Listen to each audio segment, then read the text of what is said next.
Muy buenas tardes, en este video vamos a crear un procedimiento almacenado para generar reportes de ocupación de habitaciones en un sistema hospitalario. En este ejercicio nosotros vamos a aplicar los conceptos avanzados de SQL como procedimientos, parámetros, joins y funciones de agregación. Los conceptos principales que vamos a manejar son los siguientes: los procedimientos almacenados, que son aquellos bloques de código SQL reutilizables; los parámetros de entrada, los cuales nos van a servir para filtrar por tipo de habitación y por fechas. También tenemos las funciones de agregación, como count, zoom, datadiff para calcular estadísticas, joins para relacionar habitaciones, departamentos e internaciones. También tenemos la lógica condicional, como el case when e if para manejar diferentes escenarios. Por último, también vamos a hablar de los cálculos de indicadores, que son los que nos sirven para calcular porcentajes de ocupación e ingresos. Ahora tenemos que analizar el problema que se nos propone. Necesitamos crear un reporte que nos muestre el estado de ocupación por habitación, también filtros por tipos de habitación y rango de fechas. Por último, tenemos que realizar cálculos de los días ocupados con sus porcentajes e ingresos. Tenemos que desarrollar el código, entonces antes de eso vamos a crear el procedimiento almacenado con prefijo SP, que es una convención común para indicar que es un procedimiento almacenado. Y lo escribimos como create procedure SP _reporte de ocupación habitaciones. Ahora definimos los parámetros que pueden recibir este procedimiento, que serán tres, de tipo de habitación, fecha de inicio y fecha de fin. Estos son opcionales, ya que significa que podemos llamarlos sin proporcionarles valor y usarán sus valores predeterminados. Ahora escribimos tipo habitación NAC varchar y le damos una cantidad de 20 caracteres que tenga, y le damos el valor por defecto igual a null. Con este parámetro nosotros vamos a permitir filtrar el reporte por tipo de habitación específico, por ejemplo individual, doble o suite. Si no se proporciona, se incluirán todos los tipos. El siguiente va a ser el decorador fecha de inicio datetime igual a null. Esta es la fecha de inicio del rango que nosotros queremos analizar para el reporte. Y el tercer parámetro es el decorador fecha fin datetime igual a null. Esta fecha es de fin del rango y nosotros colocamos as begin para marcar el inicio del bloque del código ejecutable del procedimiento almacenado. Ahora lo que nosotros tenemos que colocar es el sec nocode on.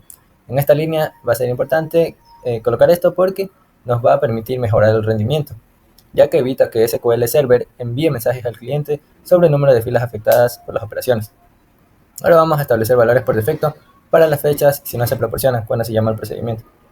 Si el decorador fecha de inicio es null, es decir, no se especificó, la estableceremos como un mes antes de la fecha y hora actuales. Entonces, si el decorador fecha de inicio es null, nosotros tenemos que el sec el decorador fecha de inicio va a ser igual a date add de mes o month, coma, -1, ese es el segundo parámetro, y el tercer parámetro va a ser la función getDate o get obtener fecha.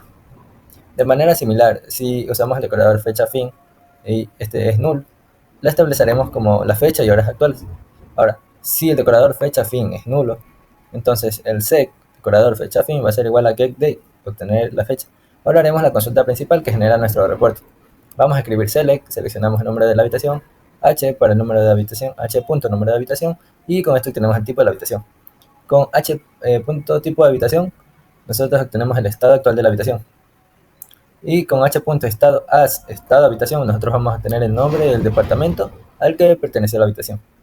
Con d.nombre departamento, ahora contamos el total de internaciones que ha tenido cada habitación en el periodo específico. Con count y como parámetro i.id internation como total de internaciones. Luego calculamos el número de días que la habitación estuvo ocupada dentro del rango de fechas. Usamos isNull para asegurarnos que si no hay interacciones el resultado sea 0. En lugar de null escribimos isNullSum. Usaremos datediff para calcular la diferencia entre días de dos fechas. Escribimos datediff date. Si la fecha de ingreso del paciente es anterior a nuestra fecha de fin, tomamos fecha de inicio como el inicio del periodo de ocupación para el cálculo. De lo contrario, usamos la fecha de ingreso real. Usaremos en este caso case when y vamos a escribir case when y punto fecha de ingreso que sea menor al decorador de fecha de inicio, then cuando nuestro decorador de fecha de inicio tenga el valor, caso contrario, y punto fecha de ingreso finalice. Si la fecha de salida es nula, lo que significa que el paciente aún está internado, o si la fecha es posterior a nuestro decorador de fecha de fin, tomamos el decorador de fecha de fin con el fin del periodo de ocupación. De lo contrario, usamos la fecha de salida real y escribimos case when y punto fecha salida is null or y punto fecha salida que sea mayor al decorador de fecha fin. Luego el decorador de fecha fin, caso contrario, y punto fecha salida va a finalizar. Ahora nosotros tenemos que cerrar el paréntesis de sum cerrándole y poniéndole +1. Sumamos +1 para incluir el día de inicio en el conteo. Y cerramos el paréntesis is null con coma 0 y cerramos el paréntesis como días ocupados. Ahora calculamos el total de días en el periodo de reporte que definimos como fecha de inicio y fecha fin. Escribimos datediff, day, fecha de inicio y fecha fin, los tres son los parámetros, +1 como días totales. Ahora calculamos el porcentaje de ocupación usando case. Case con cláusula when, evaluamos si alguna internación registrada por esta habitación en el periodo está registrada en este periodo, escribimos when. Ahora verificamos si el conteo de internaciones es mayor que 0. When con i.id internation que sea mayor a 0.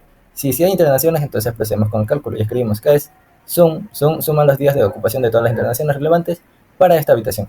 Luego nosotros tenemos que escribir datediff day. La primera expresión case define la fecha de inicio efectiva para el cálculo de ocupación de una internación. Si la fecha de ingreso del paciente es anterior a la fecha de inicio del reporte, fecha de inicio, usamos fecha de inicio como el punto de partida para el cálculo de los días de ocupación. De lo contrario, usamos fecha de ingreso real del paciente. Esto asegura que solo contemos días dentro del rango de reporte. Escribimos case when y punto fecha de ingreso que sea menor a fecha de inicio cuando la fecha de inicio tenga un valor, caso contrario, y punto fecha de ingreso finaliza. La segunda expresión case define la fecha de fin efectiva para el cálculo de ocupación. Si la fecha de salida del paciente es null, aún internado, es posterior a la fecha fin del reporte, fecha fin. Usamos fecha fin como el punto final para el cálculo, de lo contrario usamos fecha de salida real del paciente. Esto también asegura que solo contemos días dentro del rango. Escribimos case when y punto fecha de salida is null, or y punto fecha de salida que sea mayor al decorador de fecha de salida. Then, luego que fecha de salida, fecha fin, caso contrario, y punto fecha de salida finaliza. Y cerramos así mismo con +1 para sumar las diferencias de días y con este +1 incluimos tanto el día de inicio como el día de fin en el conteo de días. También tenemos que cerrar el paréntesis del when y por último multiplicar por 100. Multiplicamos por 100 para forzar una división decimal para convertir la proporción a un porcentaje. Ahora dividimos los días ocupados por el total de días disponibles en el periodo del reporte. Ahora colocamos entre paréntesis datediff. Como parámetros van day, fecha inicio y fecha fin. Para calcular el total de días entre la fecha inicio y el fin del reporte, ya escribimos datediff, day, fecha inicio y fecha fin, +1 para sumar 1 para incluir ambos días en el conteo total del periodo. Luego cerramos los paréntesis como decimal 5.2. Si la condición del when con i.id internation es mayor a 0, no se cumple, es decir, no hay internaciones. Entonces colocamos else y en este caso el porcentaje de ocupación es 0. Caso contrario, 0. Finalmente asignamos el nombre porcentaje de ocupación a la columna resultante de esta expresión case. Escribimos en as porcentaje de ocupación. Finalmente calculamos los ingresos generados por cada habitación en el periodo. Colocamos isNull. La función isNull se usa para manejar casos donde no hay internaciones. Si la suma interna resulta en null, porque no hay datos para sumar isNull, la convierte a 0. Escribimos sum. Esta suma calcula los ingresos de todas las internaciones relevantes para la habitación. Abrimos otro paréntesis y calculamos la cantidad de días que la habitación estuvo ocupada para una internación específica. Pero solo dentro del rango de nuestro reporte escribimos datediff day. Este primer case ajusta la fecha de ingreso a la internación. Si la fecha de ingreso del paciente es anterior a la fecha de inicio de nuestro reporte, tomamos fecha de inicio como el inicio del cálculo para esta internación. De lo contrario, usamos fecha de ingreso real del paciente. Con el case when y punto fecha de ingreso que sea menor a fecha de inicio, cuando luego de que se cumpla de que fecha de inicio tenga un valor, caso contrario, y punto fecha de ingreso finaliza, este segundo case ajusta la fecha de salida de la internación. Si la fecha de salida del paciente es null, todavía está internada o es posterior al decorador de fecha fin de nuestro reporte. Entonces tomamos fecha fin como el final del cálculo para esta internación. De lo contrario, usamos la fecha de salida real del paciente, que es when y punto fecha de salida is null or y punto fecha de salida mayor a fecha fin. Luego el then, fecha de fin, caso contrario, y punto fecha de salida en. +1 para sumar +1 nos aseguramos que se incluya tanto el día de inicio como el día de fin en el conteo de días ocupados. Cerramos las paréntesis del datediff, multiplicamos los días calculados por el precio diario de la habitación y como resultado vamos a obtener el ingreso generado por esta internación específica en ese periodo. Cerramos la paréntesis y finalmente el resultado de todas estas expresiones se representa como la columna ingresos generados. Ahora unimos la tabla habitaciones con la tabla de departamentos usando el ID del departamento. From habitaciones H, left join departamento D on y H que representa las habitaciones, punto ID departamento igual a D que representa los departamentos, punto ID departamento. Unimos las tablas de las habitaciones con las tablas de internaciones haciendo el join usando el ID de habitación. Los left join son importantes aquí para incluir todas las habitaciones, incluso si no estuvieron internaciones en el periodo. El left join internaciones y on h.id habitación es igual a i.id habitación, y aquí filtramos las internaciones para que solo los consideremos cuando se superponen con nuestro rango de fechas. La internación debe haber iniciado antes o en la fecha fin del reporte. Escribimos en fecha de ingreso que sea menor o igual a fecha fin, y la internación debe haberse terminado después o en la fecha de inicio del reporte, o seguirá abierta si la fecha de salida es nueva. Aplicamos el filtro opcional por tipo de habitación, y este filtro incluye todos los tipos. Si se proporciona un valor, se filtra por ese tipo. Luego tenemos que hacer el group by para agrupar por número de habitación, tipo de habitación, estado, precio diario, nombre de departamento. Ordenamos por tipo de habitación, número de habitación. Usamos un en, y por último vamos a ver un ejemplo. El ejemplo que vamos a ver es que antes de mostrar los resultados, nosotros tenemos que tener listo lo que sería nuestra línea del exec, ese.sp que ya se mencionó anteriormente, que es el reporte de ocupación de habitaciones. Esta es la forma más simple de llamar al procedimiento: exec, sp, su guión bajo, reporte de ocupación de habitaciones. Como no le estamos pasando ningún parámetro, como tipo de habitación, fecha de inicio y fecha de fin, el procedimiento usará los valores por defecto que definimos dentro de él. Fecha de fin se establecerá un mes antes de la fecha actual. Fecha de fin se establecerá la fecha y horas actuales. Y tipo de habitación será nulo, que significa que el reporte incluirá todos los tipos de habitaciones. Ejecutamos y vemos un reporte de ocupación e ingresos para todas las habitaciones. Y durante el último mes hasta el día de hoy, como se ve a continuación, vamos con el segundo ejemplo. Estamos diciendo que solo queremos ver las habitaciones que son de tipo UCI. El reporte comenzará el 1 de enero del 2024 y terminará el 31 de enero del 2024. Ejecutamos y obtenemos un reporte que muestra el estado de ocupación, los días ocupados, el porcentaje de ocupación y los ingresos generados. Específicamente para las habitaciones de tipo UCI, durante todo el mes de enero de 2024, si no hay habitaciones UCI o no tuvieron internaciones de ese mes, se reflejará. Por el último ejemplo, vamos a ver que es similar al anterior, pero con un tipo de habitación y un rango de fechas diferentes. Aquí vamos a filtrar para ver solo las habitaciones de tipo individual. El reporte se centrará en los datos a partir del 1 de junio del 2024 y concluirá con los datos hasta 30 de 2024, el 30 de junio, y ejecutamos y veremos un reporte detallado para las habitaciones individuales, mostrando su ocupación y los ingresos que generaron exclusivamente durante el mes de junio del 2024. Al igual que en el ejemplo anterior, si no hay actividad para este tipo de habitación en el mes, los valores de ocupación e ingresos serán ceros o muy bajos. Como conclusión, tenemos que este procedimiento nos demuestra cómo combinar múltiples conceptos SQL para crear reportes empresariales útiles, manejando casos complejos como internaciones activas y cálculos de ocupación precisos. Muchas gracias. Hola, buenas. Mi nombre es Edwin Pastor y vamos a realizar los ejercicios de SQL de rango medio. Bueno, el problema que les voy a hablar yo es el 2B2, que es el procedimiento para la gestión de un inventario médico, en el cual vamos a crear un procedimiento que identifique medicamentos con stock bajo y genere alertas con recomendaciones de reorden. Bien, vamos a usar esta base de datos de Hospital Managed. Bien, para resolver el problema 2B2 del procedimiento para gestión de inventario, primero que vamos a hacer es especificar qué base de datos vamos a usar. Bien, vamos a ahorita especificar la base de datos. Bien, con esto lo que hacemos es usar la base de datos que hemos cargado anteriormente. Bien, ahora vamos a eliminar por si existe ya el script que vamos a hacer, por si ya llega a existir y no se vaya a ver fallos al ejecutar o llamar a este script. Y bueno, vamos a hacer, en este caso, vamos aquí verificar existencia. Bien, ahora vamos a poner un if object id, y entre paréntesis ponemos sp-generar. Así se va a llamar nuestro script: generar alerta de orden. Is not null, hacer que dropee. Bien, con este if lo que hacemos es verificar si existe nuestro generador de alerta de orden, que es un procedimiento, el cual va a eliminar ese script o ese procedimiento, y nos va a permitir crearlo sin que haya conflictos de existencia, que después si existe y si llega a existir, lo elimina. Y ahora sí vamos a crear el procedimiento. Vamos a poner create, bueno, todo en mayúsculas, procedure. Y ahora sí vamos a crear. Bien, ahora ponemos esto, creamos, y nosotros vamos a usar una variable. Bien, ahora vamos a usar una variable de entorno para poder hacer las operaciones.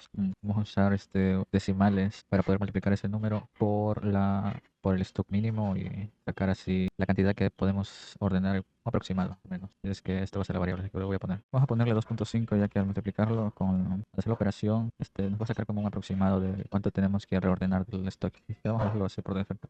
Igual se puede cambiar en cualquier momento. Pero si vamos a iniciar el bloque, vamos a iniciar el bloque de los procedimientos. Ahora sí vamos a iniciar el bloque de procedimientos, o bueno, instrucciones en este caso. Es que el as, y después viene bueno, aquí podemos desactivar las celdas que son modificadas con set no count. Lo que hace esto es evitar que salgan las celdas cuando son afectadas, que dice 13 filas han sido modificadas o esas cosas así. Así que por ahora lo dejamos así, activado. Y ahora sí vienen las instrucciones en SQL. Bien, lo que vamos a hacer va a ser seleccionar, es un select de ID medicamentos, el nombre del medicamento, el stock actual, que es muy importante para checar los cálculos, y el stock mínimo. Bien, ahora vamos a hacer el cálculo, que también se va a almacenar ahí. Vamos a usar este say para hacer los cálculos, y aquí adentro vamos a poner stock mínimo, esto que multiplica al variable cálculo, y eso lo restamos al valor actual del stock. Ahora vamos a ponerle un alias que ya tiene en realidad, es este, no tiene. Bueno, ponemos el alias que va a ser cantidad de reorden. Todo esto lo vamos a traer de la tabla medicamentos, y ahora hacemos un where, que esto va a filtrar el stock actual sea menor al stock. Esto lo vamos a ordenar by cantidad de reorden de forma descendente. Medicamentos, aquí hubo una falla, no sé cuánto borra la S, pero ahí estaría, y no chille. Ok, y esto lo terminamos ahí y cerramos el bloque con el len y go. Bien, ahora esto debería servir, si es que lo vamos a ejecutar, y por ahora va bien, los comandos se han completado correctamente. Bien, ahora para ver el procedimiento creado, vamos a ejecutar, o bueno, vamos a escribir exec s-p, que está generar, uy, hubo una falla aquí de alerta, así es que yo creo que voy a eliminar esto haciendo esto. Solo vamos a ejecutar esta pieza para eliminar esa falla y se eliminó. ¿Por qué? Porque escribí mal alerta reorden, ahí está, generar alerta reorden, ok, cantidad de reorden. Todo está bien escrito por ahora. Y ya, ahora sí, ejecutamos nuestro código. Se creó el procedimiento y ahora vamos a verlo. Y por ahora no nos da ningún medicamento, porque creo que no hay ningún medicamento que tenga el stock, que el stock actual sea menor al mínimo. Así es que para ver eso, creo que es eso, porque no nos muestra. Así es que vamos a hacer un select para ver la tabla de medicamentos. Le vamos a traer todo, medicamento. Vamos a hacer este para ver los medicamentos. Bien, por ahora podemos ver que ni un stock actual es menor que el stock mínimo, así es que por eso no nos muestra ninguna tabla cada vez que ejecutamos nuestro script. Podemos ver que no muestra ningún medicamento que esté para ordenar. Bueno, vamos a crear un medicamento así nomás para ver que nuestra tabla sí está bien. O podemos modificar un medicamento. Y vamos a crear mejor un medicamento nuevo para poder ver si funciona nuestro procedimiento. Así es que vamos a crearlo ahora. Vamos a hacer un insertar into medicamentos. Nombre de medicamento. El principio activo, la presentación, el precio unitario, el stock actual y el stock mínimo, la fecha de vencimiento y el laboratorio. Y vamos a agregar los valores. Bien, el nombre del medicamento podemos poner paracetamol de 150, creo que es, no, de 200 gramos. Vamos a poner paracetamol otra vez. Presentación, pongámosle que viene una presentación de tabletas. Y también jarabe. Precio unitario de 8,20. Como son de menos gramos, pongamos una presentación $5. Precio de 5. Ok, ahora sí, dejemos de 5 el stock mínimo, que sea unos 20 tabletas, ok. Y el precio unitario está actual, stock mínimo 20. La fecha de vencimiento y laboratorio faltaría. Ok, la fecha de vencimiento del 12 del 12. Y bueno, ahora sí se agregó por fin. Y vamos a ver la tabla y podemos ver que sí, está en paracetamol, 200 gramos, es la ID 22 de medicamentos. Bien, y ahora si usamos nuestro procedimiento, es que nos va a aparecer que la cantidad de reorden va a ser 25. Así es que esta sería nuestra resolución del problema 2B2.